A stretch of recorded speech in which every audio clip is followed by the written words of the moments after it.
എല്ലാവരെയും ഈ പുതുവർഷത്തെ രണ്ടാമത്തെ ക്ലാസ്സിലേക്ക് ഞാൻ ഹാർദമായി സ്വാഗതം ചെയ്യുകയാണ്. ഡോക്ടർ തുഷാരെ ക്ലാസ് എടുക്കാനായിട്ട് ഇൻവൈറ്റ് ചെയ്യുകയും ചെയ്യുന്നു. Okay.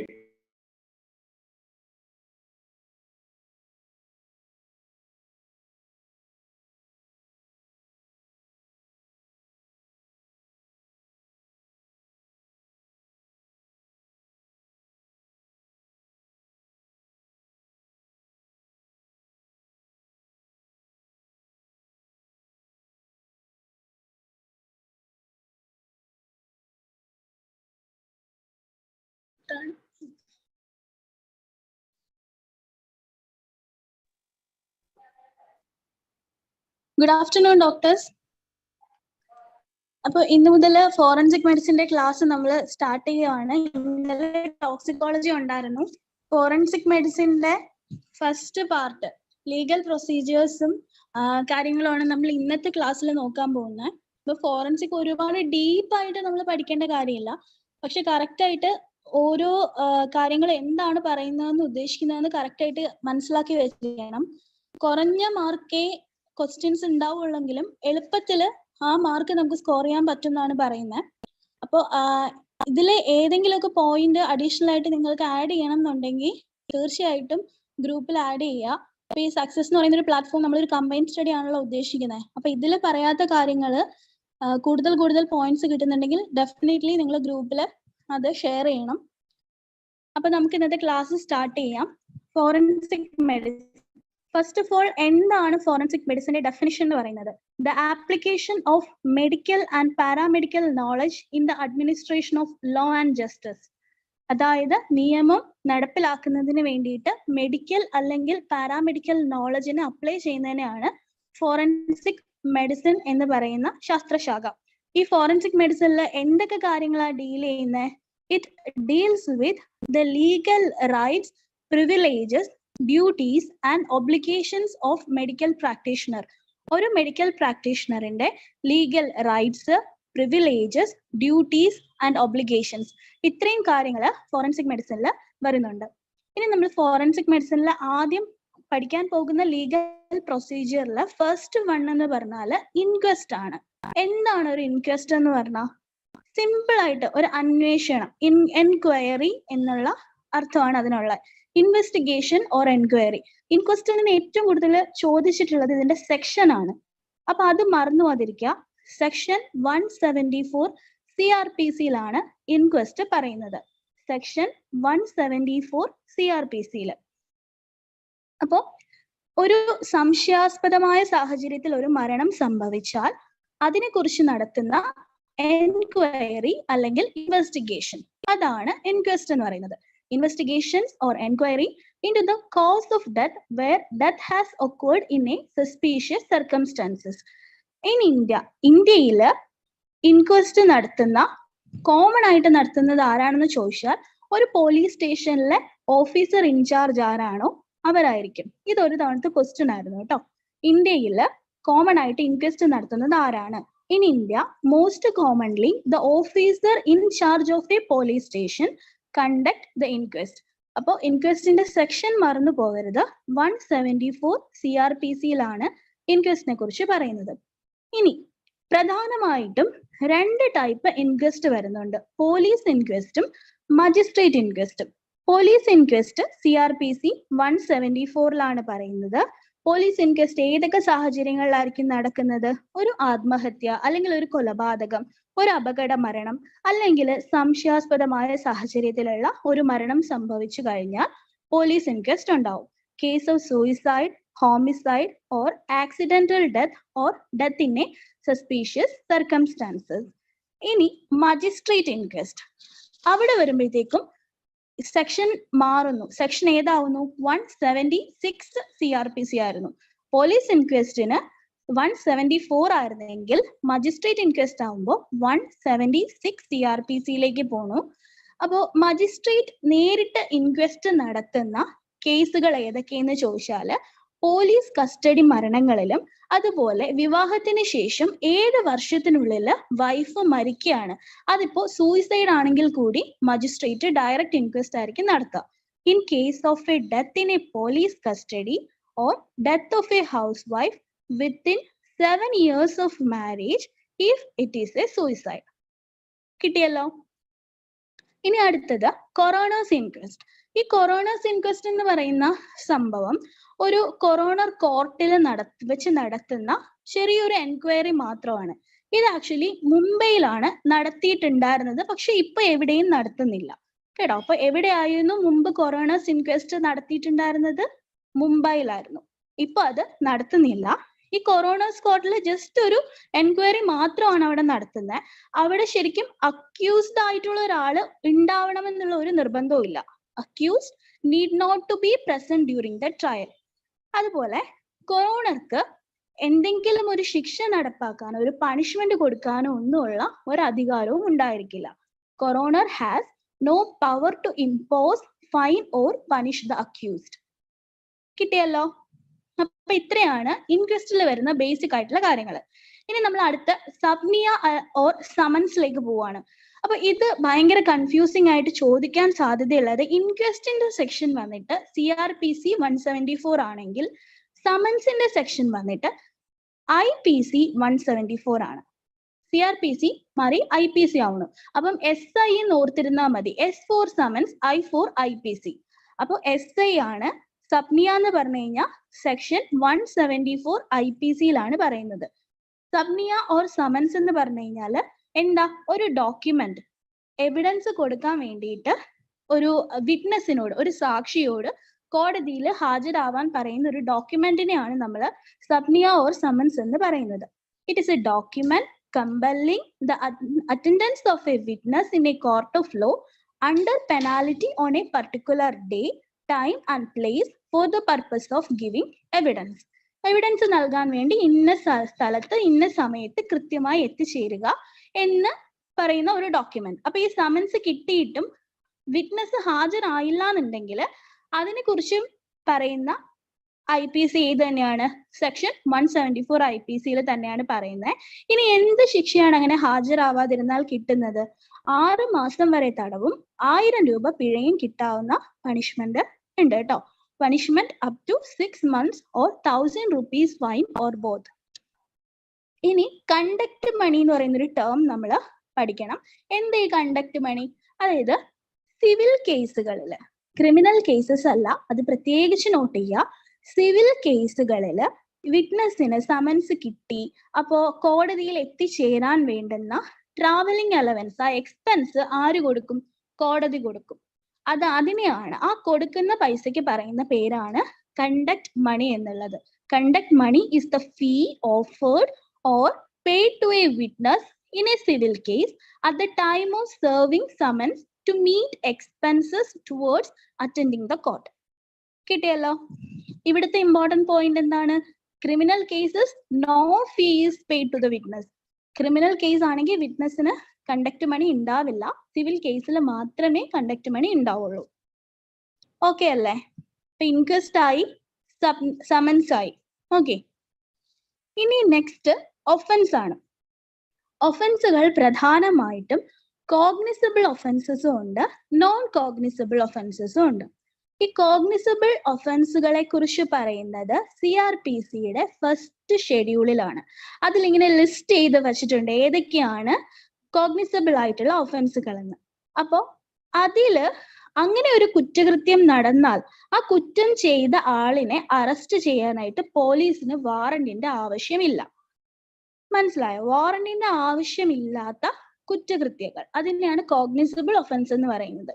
And offence enlisted in the first schedule of CRPC for which a police officer can arrest a person without warrant. അപ്പൊ കോഗ്നിസിബിൾ ആണോ? വിത്തൗട്ട് വാറന്റ് ആണ്. അപ്പൊ നോൺ കോഗ്നിസിബിൾ ഒഫൻസ് എന്തായിരിക്കും?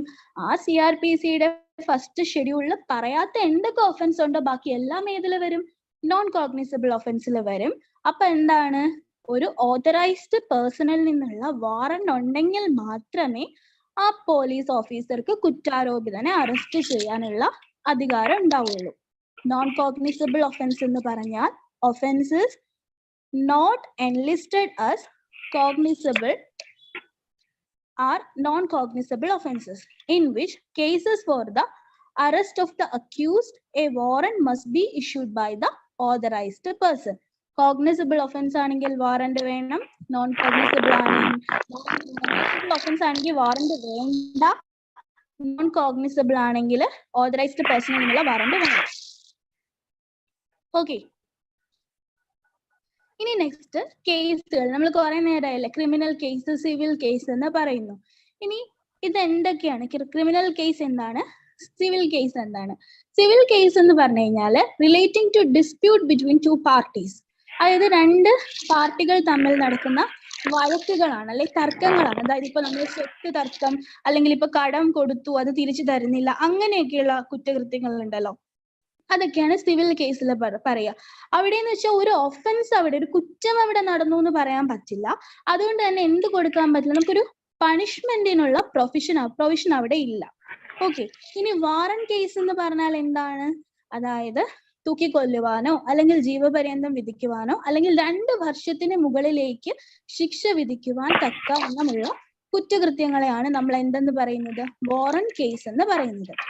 Warrant case means offense is punishable with death, life imprisonment or imprisonment for more than 2 years. Summons case എന്ന് പറഞ്ഞാൽ എന്താണ്? Summons case എന്ന് പറഞ്ഞാൽ cases are not warrant cases, അതായത് വാറന്റ് ഒന്നും വേണ്ട, അതുപോലെ തന്നെ കൂടിപ്പോയാൽ 2 വർഷം അത്രയും വരെ ശിക്ഷ വിധിക്കാനുള്ളൊരു അതുണ്ടാവുള്ളൂ കേട്ടോ. സമൻസ് കേസ് എന്ന് പറഞ്ഞാൽ ഇംപ്രിസൺമെന്റ് അപ് ടു 2 years വരെ. ഇനി നമുക്ക് കോടതികളിലേക്ക് വരാം. പല ടൈപ്പ് കോടതികൾ. അപ്പൊ നമുക്ക് മുകളിൽ നിന്ന് തന്നെ സ്റ്റാർട്ട് ചെയ്യാം. സുപ്രീം കോടതി.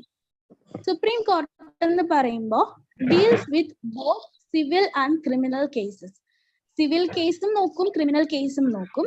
പക്ഷെ ക്രിമിനൽ കേസ് ആണെങ്കിൽ only appellate section. Appellate section എന്ന് പറഞ്ഞാൽ അപ്പീൽ വരുന്ന ക്രിമിനൽ കേസുകൾ മാത്രമായിരിക്കും ഡീൽ ചെയ്യുക. അതായത് ഹൈക്കോർട്ടിൽ നിന്ന് അപ്പീൽ കിട്ടി വരുന്ന കേസുകളാണ് സുപ്രീം കോടതിയിൽ ഡീൽ ചെയ്യുന്നത്. അപ്പോൾ ഇന്ത്യൻ പീനൽ കോഡിൽ പറയുന്ന ഏത് ശിക്ഷ വിധിക്കാനുള്ള അധികാരവും ആർക്കുണ്ട്? സുപ്രീം കോടതിക്കുണ്ട്. It can award any punishment provided in the IPC. It can sustain or alter the punishment approved forwarded by the High Court. ഇനി ഹൈക്കോർട്ട് വിധിച്ച ശിക്ഷയെ നിലനിർത്താനോ അല്ലെങ്കിൽ അതിനെ മാറ്റി മറ്റു ശിക്ഷ കൊടുക്കാനോ ഒക്കെ ഉള്ള അധികാരം ആർക്കുണ്ടാവും? സുപ്രീം കോടതിക്ക് ഉണ്ടാവും. ഹൈക്കോർട്ട് എന്ന് പറഞ്ഞാൽ എന്താണ്? ക്രിമിനൽ കേസുകൾക്ക് വേണ്ടിയിട്ടാണ് ഉള്ളത്. Usually most of the high court have an appellate section. എല്ലാ ഹൈക്കോടതികൾക്കും ഒരു അപ്പലേറ്റ് സെക്ഷൻ ഉണ്ടാവും.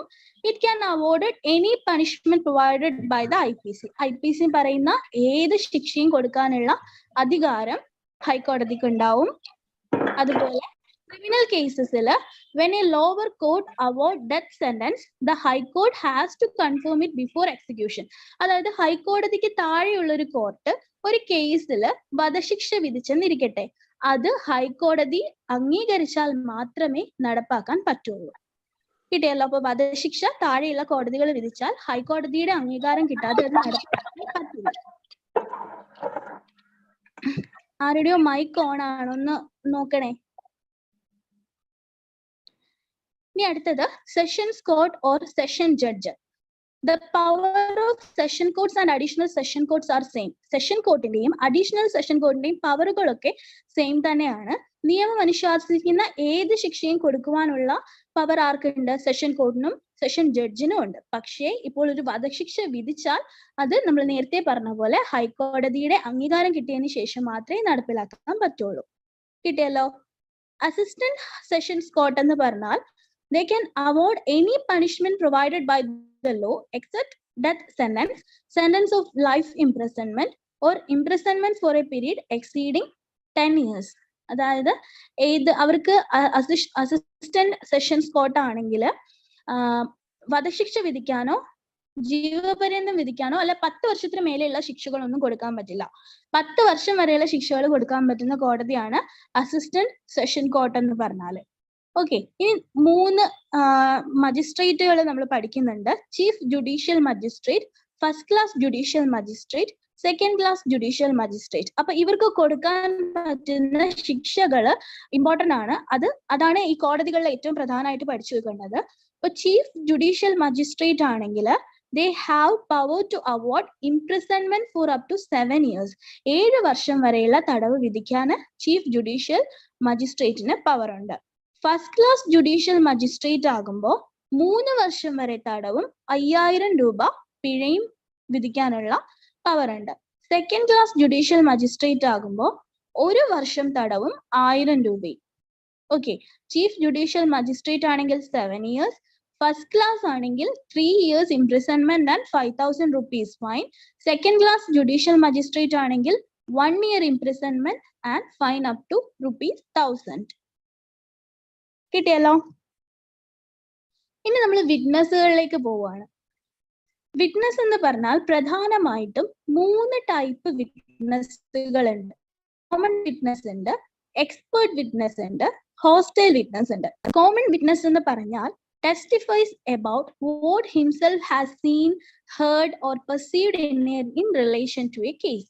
ഒരു കുറ്റം നടന്നു, അതിൽ ഞാൻ ഇന്നത് കണ്ടു അല്ലെങ്കിൽ ഇന്നത് കേട്ടു അല്ലെങ്കിൽ ഇന്നത് എനിക്ക് അറിയാമെന്ന് പറയുന്ന വിറ്റ്നസ്, അതാണ് അറിയാവുന്ന ഒരാൾ, അയാളാണ് കോമൺ വിറ്റ്നസ് എന്ന് പറയുന്നത്. എക്സ്പേർട്ട് വിറ്റ്നസ് എന്ന് പറഞ്ഞാൽ opinion of A person specially skilled in the manner. ഒരു ഒപ്പീനിയൻ പറയാണ്, ആ ഒരു മേഖലയിൽ അയാൾ വളരെ സ്കിൽഡ് ആയിട്ടുള്ള ഒരാളായിരിക്കും, അതിനെ കുറിച്ച് ഒപ്പീനിയൻ പറയാൻ വരുന്ന ഒരു സാക്ഷി, അയാളാണ് എക്സ്പേർട്ട് വിറ്റ്നസ്. അതിൽ തന്നെയുണ്ട്, ആ വാക്കിൽ തന്നെയുണ്ട് അല്ലെ, എക്സ്പേർട്ട് ആയിട്ടുള്ള വിറ്റ്നസ്, സ്കിൽഡ് പേഴ്സൺ ആയിരിക്കും ഒരു പർട്ടിക്കുലർ ഫീൽഡിൽ. ഹോസ്റ്റൈൽ വിറ്റ്നസ് എന്ന് പറഞ്ഞു കഴിഞ്ഞാൽ അറിഞ്ഞുകൊണ്ട് കള്ളം പറയുന്ന ആൾക്കാർ, അതായത് a witness who wilfully or with some motive tells lies. എന്തെങ്കിലും ഒരു ഉദ്ദേശം മനസ്സിൽ വെച്ചിട്ട് അറിഞ്ഞുകൊണ്ട് കള്ളം പറയുക. എന്തിന്? സത്യത്തിനെ സപ്രസ് ചെയ്ത് വെക്കാൻ വേണ്ടി. Suppresses fact partially or fully in a court may be declared as hostile witness. അപ്പോ അറിഞ്ഞുകൊണ്ട് കള്ളം പറയുന്ന സാക്ഷികളെയാണ് നമ്മൾ ഹോസ്റ്റൈൽ വിറ്റ്നസ് എന്ന് പറയുന്നത്. കോമൺ വിറ്റ്നസ് ഉണ്ട്, എക്സ്പേർട്ട് വിറ്റ്നസ് ഉണ്ട്, ഹോസ്റ്റൈൽ വിറ്റ്നസ് ഉണ്ട്. Hostile witness means A witness who willfully or with some motive tells lie, suppresses fact partially or fully in a court may be declared as a hostile witness. ഇനി perjury എന്ന് പറയുന്ന ഒരു term ഭയങ്കര important ആണ്, അത് ചോദിച്ചിട്ടുണ്ട്. Perjury പറയുന്ന section not ചെയ്ത് വെക്കുക. 191 IPC ആണ്. പെർജുറി എന്ന് പറഞ്ഞാൽ ഓത്ത് എടുത്തതിന് ശേഷവും ഫോൾസ് ആയിട്ടുള്ള എവിഡൻസ് പറയുക. ഒരു വിറ്റ്നസ് വന്ന് നമ്മുടെ ഓത്തൊക്കെ എടുത്തു, കള്ളം പറയില്ല എന്ന് പറഞ്ഞിട്ടും അറിഞ്ഞുകൊണ്ട് കള്ളം പറയുക, അതിനെയാണ് പെർജുറി എന്ന് പറയുന്നത്. Perjury is the willful giving of false evidence by witness while under the oath. Deals in section 191 IPC. കിട്ടിയല്ലോ. ഇനി leading questions are permissible during cross examination. Cross examination നടത്തുന്ന സമയത്ത് ലീഡിംഗ് ക്വസ്റ്റ്യൻസ് പെർമിസിബിൾ ആണ്. ഇനി എന്താ ഈ ലീഡിംഗ് ക്വസ്റ്റ്യൻസ് എന്ന് വെച്ച് കഴിഞ്ഞാലേ, അതായത് ഇന്ന ഉത്തരം തന്നെ കിട്ടണം എന്ന് പ്രതീക്ഷിച്ചുകൊണ്ട് ഫ്രെയിം ചെയ്ത് വെച്ചിരിക്കുന്ന കുറച്ച് ക്വസ്റ്റ്യൻസ്, അതാണ് ലീഡിംഗ് ക്വസ്റ്റ്യൻസ് എന്ന് പറയുന്നത്. ഇനി നെക്സ്റ്റ് നമുക്ക് എവിഡൻസിലേക്ക് പോകാം. അപ്പൊ സാക്ഷിയായി ഇനി നമുക്ക് തെളിവ് വേണം. അപ്പൊ എവിഡൻസുകൾ എത്ര തരാണെന്ന് നോക്കാം. എവിഡൻസ് എന്ന് പറഞ്ഞാല് ഓറൽ എവിഡൻസ് ഉണ്ട്, ഡോക്യുമെന്ററി എവിഡൻസ് ഉണ്ട്. ഓറൽ എന്ന് പറയുമ്പോൾ statement to be made before a court by a witness in relation to matter of fact under enquiry. അതായത് നമ്മൾ ഓറൽ ആയിട്ട് പറയുന്ന എവിഡൻസ്, ഞാൻ ഇന്ന കാര്യം കണ്ടു അല്ലെങ്കിൽ ഇന്ന കാര്യം എനിക്കറിയാം എന്ന് ഒരാൾ വന്ന് നേരിട്ട് പറയുകയാണ്. അപ്പൊ statement to be made before a court, ഒരു കോടതിക്ക് മുന്നിൽ കൊടുക്കുന്ന സ്റ്റേറ്റ്മെന്റ്, അതാണ് ഓറൽ വിറ്റ്നസ് എന്ന് പറയുന്നത്. ഡോക്യുമെന്ററി എന്ന് പറഞ്ഞാൽ ഇറ്റ്സ് എ ഡോക്യുമെന്റ് ആണ്.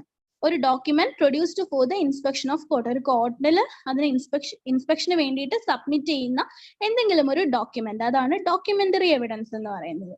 ഇനി കോർപ്പസ് ഡെലിക്റ്റെ എന്ന് പറയുന്നൊരു ടേം ഉണ്ട്. കോർപ്പസ് ഡെലിക്റ്റെ എന്ന് പറഞ്ഞു കഴിഞ്ഞാല് a dead body findings on which suggest that some illegal or criminal act has occurred. അപ്പൊ ഒരു ഡെഡ് ബോഡി നാം പരിശോധിക്കുന്ന സമയത്ത് ആ ബോഡിയിൽ നിന്ന് തന്നെ നമുക്ക് കുറച്ച് എവിഡൻസ് കിട്ടുകയാണ്, ആ ബോഡിയിൽ എന്തൊക്കെയോ ഇല്ലീഗൽ ആയിട്ടുള്ള ക്രിമിനൽ ആക്ഷൻസ് നടന്നു എന്നുള്ള തെളിവുകൾ ആ ഡെഡ് ബോഡിയിൽ നിന്ന് തന്നെ കിട്ടുന്നു.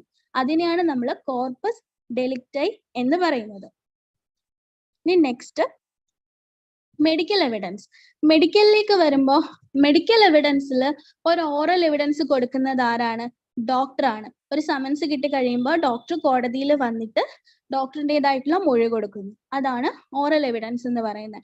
ഡോക്യുമെന്ററി എവിഡൻസ് എന്ന് പറയുമ്പോൾ മെഡിക്കലി എന്തൊക്കെ വരാം? മെഡിക്കൽ സർട്ടിഫിക്കറ്റ്സ് വരാം, മെഡിക്കോ ലീഗൽ റിപ്പോർട്ട്സ് വരാം, ഡൈയിങ് ഡിക്ലറേഷൻ വരാം, ഡൈയിങ് ഡിസ്പോസിഷൻ വരാം. ഇതെല്ലാം മെഡിക്കലി ഉള്ള ഡോക്യുമെന്ററി എവിഡൻസുകളാണ്. അപ്പോൾ ഈ ഓറൽ എവിഡൻസും ഡോക്യുമെന്ററി എവിഡൻസും വെച്ച് നോക്കുമ്പോൾ ഓറൽ എവിഡൻസ് ആണ് കൂടുതൽ ഇമ്പോർട്ടൻ്റ് ആയിട്ടുള്ളത്. കാരണം ക്രോസ് എക്സാമിനേഷന് അവിടെ സ്കോപ്പ് ഉണ്ട്. ഒരിക്കലും ഡോക്യുമെന്ററിനെ പിന്നെ നമുക്ക് ക്രോസ് എക്സാമിൻ ചെയ്യാൻ പറ്റില്ല.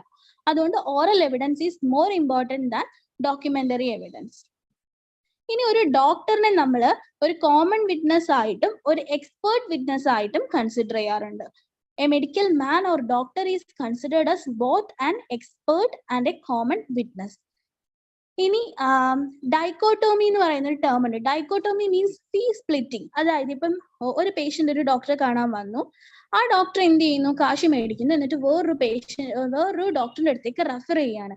എന്നിട്ട് ആ ഡോക്ടറിന്റെ കയ്യിൽ നിന്ന് ഈ ഡോക്ടർ റെഫർ ചെയ്തതിന് പൈസ മേടിക്കുന്നു. മനസ്സിലായോ? അങ്ങനെ കാണിക്കുന്ന ഒരു മാൽ പ്രാക്ടീസിനാണ് നമ്മൾ ഡൈക്കോട്ടോമി എന്ന് പറയുന്നത്. മീൻസ് ഫീ സ്പ്ലിറ്റിംഗ് ആണ് അവിടെ നടക്കുന്നത്. ഇനി നമ്മൾ കൺസെന്റിലേക്ക് പോവാണ്. കൺസെന്റ് എന്ന് പറഞ്ഞാൽ it's A voluntary agreement, compliance or permission. ഇല്ലേ, നമ്മളിപ്പോ ഒരു സർജറി ചെയ്യണമെന്നുണ്ടെങ്കിൽ നമ്മൾ കൺസെന്റ് കൊടുക്കണം, അതറിയാം അല്ലെ? അപ്പം ഈ കൺസെന്റ് എന്ന് പറഞ്ഞാൽ മെയിൻലി നമ്മൾ 4 ടൈപ്പ് ഉണ്ട്. Expressed consent, implied consent, informed consent, blanket consent. Okay, അപ്പം എക്സ്പ്രസ്ഡ് കൺസെന്റ് എന്ന് പറഞ്ഞാൽ എന്താണ്? Permission for something that is given specifically either verbally or writing. ഒന്നുകിൽ നമ്മൾ വാക്കുകൊണ്ടോ അല്ലെങ്കിൽ നമ്മൾ എഴുതി കൊടുക്കുകയാണ്, പെർമിഷൻ കൊടുക്കുകയാണ്, നിങ്ങൾ ഇത് ചെയ്തോളൂ എന്ന് നമ്മൾ വെർബലി കൊടുക്കുക അല്ലെങ്കിൽ എഴുതി കൊടുക്കുക. അതിനാണ് എക്സ്പ്രസ്ഡ് കൺസെന്റ് എന്ന് പറയുന്നത്. ഇംപൈൽഡ് കൺസെന്റ് എന്ന് പറഞ്ഞു കഴിഞ്ഞാൽ അസംഷൻ ഓഫ് പെർമിഷൻ, അതായത് നമ്മൾ പെർമിഷൻ കൊടുത്തു എന്നങ്ങ് അസ്യൂം ചെയ്യുകയാണ്. അതിനെയാണ് ഇംപൈൽഡ് കൺസെന്റ് എന്ന് പറയുന്നത്. ഇൻഫോംഡ് കൺസെന്റ് എന്ന് പറഞ്ഞാൽ ഒരു പേഷ്യന്റിനെയും ബൈസ്റ്റാൻഡറിനെയും എന്ത് ചെയ്യുന്നു, ഈ ഒരു സർജറി അല്ലെ ഇന്നൊരു കാര്യം നടന്നു കഴിഞ്ഞാൽ ഇന്ന റിസ്ക് ഇതിനുണ്ട്, ഇന്ന ബെനിഫിറ്റ് ഇതിനുണ്ട് എന്ന് പ്രോപ്പർ ആയിട്ട് ഇൻഫോം ചെയ്തിട്ട് മേടിക്കുന്ന കൺസെന്റ് ആണ് ഇൻഫോംഡ് കൺസെന്റ് എന്ന് പറയുന്നത്. ഇനി ബ്ലാങ്കറ്റ് കൺസെന്റ് എന്ന് പറഞ്ഞാൽ എന്താണ്? ഒരിക്കൽ മാത്രമേ കൺസെന്റ് എടുക്കുകയുള്ളൂ. പക്ഷെ ആ കൺസെന്റ് എന്ന് പറഞ്ഞാൽ ഫ്യൂച്ചറിലേക്ക് ഇനി അതിന്റെ തുടർച്ചയായിട്ട് എന്തൊക്കെ വന്നോ അതിനെല്ലാം കൂടി ചേർത്തിട്ട് ആദ്യമേ ഒരു കൺസെന്റ് മേടിക്കുന്നു. അതിനെയാണ് ബ്ലാങ്കറ്റ് കൺസെന്റ് എന്ന് പറയുന്നത്. Given only once but covers any future use of the material. അതാണ് ബ്ലാങ്കറ്റ് കൺസെന്റ്. അപ്പൊ കൺസെന്റ് എന്ന് പറഞ്ഞാൽ ഒരു voluntary agreement or compliance or permission ആണ്. Mainly 4 type: expressed consent, implied consent, informed consent, blanket consent. If there is no informed consent, the doctor may be charged for negligence. അപ്പോൾ ഒരു കാര്യം നടക്കുമ്പോൾ നമ്മളൊരു ഇൻഫോംഡ് കൺസെന്റ് അവിടെ ഇല്ല എന്നുണ്ടെങ്കിൽ അത് ഡോക്ടർക്കെതിരെയുള്ളൊരു ഡോക്ടർ ചെയ്യുന്നൊരു നെഗ്ലിജൻസ് ആണ്. അതായത് ഇൻഫോംഡ് കൺസെന്റ് എന്ന് പറഞ്ഞാൽ ഒരു കാര്യം ചെയ്യാൻ പോകുമ്പോൾ അതിന് ഇത്ര പോരായ്മകളുണ്ട്, ഇത്ര ബെനിഫിറ്റ് ഉണ്ട് എന്ന് പേഷ്യന്റിനെയും ബൈസ്റ്റാൻഡറിനെയും പ്രോപ്പർ ആയിട്ട് അറിയിച്ചിരിക്കണം. അങ്ങനെ ചെയ്തില്ല എന്നുണ്ടെങ്കിൽ ഡോക്ടർക്കെതിരെ നമുക്ക് എന്ത് നെഗ്ലിജൻസ് ചാർജ് ചെയ്യാൻ പറ്റും. ഓക്കെ, ഇനി professional misconduct. Any conduct by a registered medical practitioner which might reasonably regarded as a disgraceful and dishonorable to the medical profession. Professional misconduct എന്ന് പറഞ്ഞാൽ നമ്മുടെ മെഡിക്കൽ പ്രൊഫഷന് എതിരായിട്ട് ഡിസ്ഗ്രേറ്റ്ഫുൾ ആൻഡ് ഡിസ്ഹോണറബിൾ ആയിട്ട് ഒരു രജിസ്റ്റേർഡ് മെഡിക്കൽ പ്രാക്ടീഷണർ എന്തെങ്കിലും ചെയ്താൽ അതിനെ ആണ് നമ്മൾ പ്രൊഫഷണൽ മിസ്കണ്ടക്ട് എന്ന് പറയുന്നത്. അപ്പൊ വാർണിംഗ് നോട്ടീസ് കൊടുക്കും അതിനെതിരെ. അപ്പം എന്തൊക്കെ കാര്യങ്ങൾ വരും എന്നറിയാമോ ഇതിന്റെ അണ്ടറിൽ? അഡൾട്ടറി, അസോസിയേഷൻ, അബോർഷൻ, അഡ്വർടൈസ്മെന്റ് എന്ന് പറഞ്ഞു കഴിഞ്ഞാൽ ഇന്ന രോഗം ഇവിടെ വന്നാൽ സുഖമാകും അങ്ങനെയുള്ള പരസ്യങ്ങൾ ചെയ്യുന്നത്. അഡിക്ഷൻസ്, ഡൈക്കോട്ടോമി നമ്മൾ പറഞ്ഞു ഫീ സ്പ്ലിറ്റിംഗ് ആണ്, അതായത് റെഫർ ചെയ്തിട്ട് പിന്നെ ആ ഡോക്ടറുടെ നിന്നും പൈസ മേടിക്കുക. കവറിംഗ് എന്ന് പറഞ്ഞു കഴിഞ്ഞാല് മെഡിക്കലി ഒരു ബാക്ക്ഗ്രൗണ്ടും ഇല്ലാത്ത ആൾക്കാരെ ഓപ്പറേഷൻ തിയേറ്ററിലൊക്കെ അസിസ്റ്റ് ചെയ്യാൻ വേണ്ടിയിട്ട് വിളിച്ചു കയറ്റുക, അതാണ് കവറിംഗ്. മെഡിക്കലി ഒരു അറിവും ഉണ്ടാവില്ല, ഒരു പാരാമെഡിക്കലോ മെഡിക്കലോ ആയിട്ടുള്ള അറിവില്ലാത്ത ഒരാളെ അത് ഉണ്ട് എന്ന് പറഞ്ഞിട്ട് ഓപ്പറേഷൻ തിയേറ്ററിലൊക്കെ അസിസ്റ്റ് ചെയ്യാൻ കയറ്റുന്നതിനാണ് കവറിങ് എന്ന് പറയുന്നത്. അതുപോലെ ടൗട്ടിങ് ഉണ്ട്.